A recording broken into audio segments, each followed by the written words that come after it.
These are the 7 princes of hell. Peter Binsfeld was a German bishop and religious scholar born in Germany in 1540. As a child, it was determined he was gifted enough to be sent to Rome to study. Once home from school, he would mostly be recognized for his part in anti-Protestant campaigns. But where he would go down in history would be his role in the witch trials of Trier. These would take place in Germany from 1581 to 1593. It was during this 12-year span that Binsfeld would conjure his most influential work, The Confessions of Witches and Warlocks. It's in this book that you will find his list, the 7 princes of hell, and he would choose each one based on the 7 deadly sins. Starting with number 7, Belphegor, the demon of sloth. Binsfeld saw him as the chief of laziness, which may have been true, but his cunning and wit made up for it. He would use these traits to manipulate man.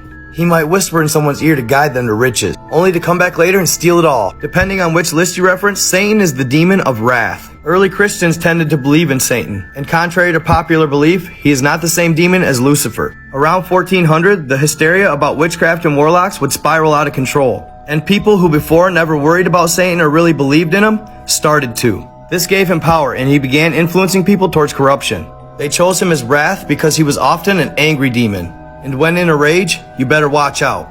Others list the fallen angel Azazel. You see him referenced in the book of Enoch as one of the 200 watchers. When they descended upon earth to bear children with man's daughters, Azazel would play the biggest role on teaching humans sin. He would teach them of sword and armor and unknown metals, causing massive wars among man. He would eventually be cast into darkness for eternity by Archangel Raphael. After being banished, his anger rose, and he became known for wrath. Number 5 is Beelzebub. He represents gluttony. He's the second in command to Lucifer. You may know him as the Lord of the Flies. Number 4 is Leviathan, a hellmouth whose mouth are the gates to hell. He consumes those who envy. Number 3, Asmodeus. He represents the sin of lust, referenced as the builder of the city of King Solomon. He would instill lust through the land from the kings to the common folk. Mammon. He represents the sin of greed, and he would enslave those driven by greed and wealth. Number 1, Lucifer, representing the worst sin of all, pride. Lucifer was once an archangel, but his good looks and wit went to his head. He would use his charm to attain anything he wanted. So at one point, he believed he could even run heaven. After leading a rebellion against God, he lost, so he was cast to hell for eternity. 10 signs you may have the presence of a demon. 10 is probably the most commonly known, and that's cold spots. Regardless of where your thermostat is or how warm it is, you'll feel a cold spot. Number 9 is hearing familiar voices. A lot of times demons will imitate somebody close to you and they'll say your name in their voice. Number 8, oftentimes you feel like you're being watched. There will literally be nobody around and you feel like somebody is watching you at all times. It's that uneasy gut feeling you get when you feel like somebody is stalking you. Number 7 is a disturbed sleep cycle. You'll get sleep paralysis and oftentimes have nightmares about dead people. Many people have also said they'll wake up constantly at 3:33 a.m. This is known as the witching hour. It gives demons extra power. These are signs that you have a demon in your presence. Number 5 is you actually have identifiable ghostly activity. These ghosts are also known as poltergeist. They have enough power to physically move things. Number 4 is either you or your children will wake up with cuts and bruises. There was a lady who had a daughter that kept talking to an imaginary friend. She didn't think nothing of it until this imaginary friend kept trying to get her to go to the basement. So she decided she'd put a heavy lock on the door. The next morning, her daughter woke up with cuts and bruises everywhere. Apparently, it pissed the demon off that he didn't get his way. Another is actual demonic possession, twisting and contorting of the body. Eventually, the person you knew will no longer be there. The regular eye color will disappear and they'll look almost dead. At times, they even levitate.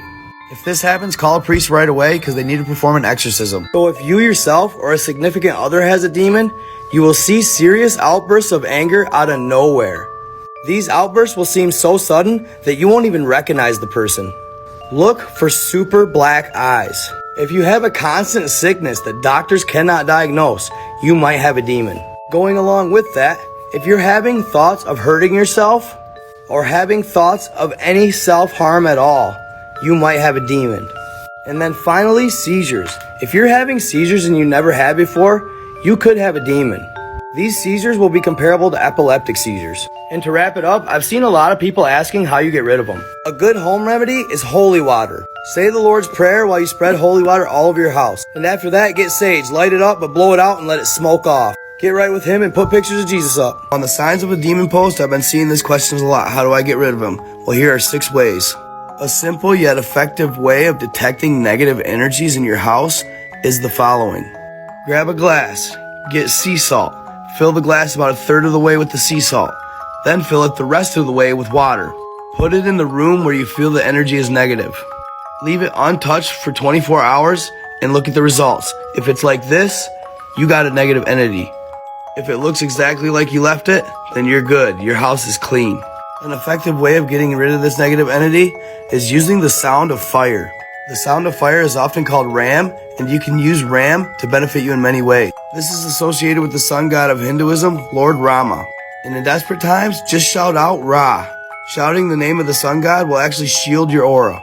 Check out part 2, link in the comments. You heard it here first with Night God.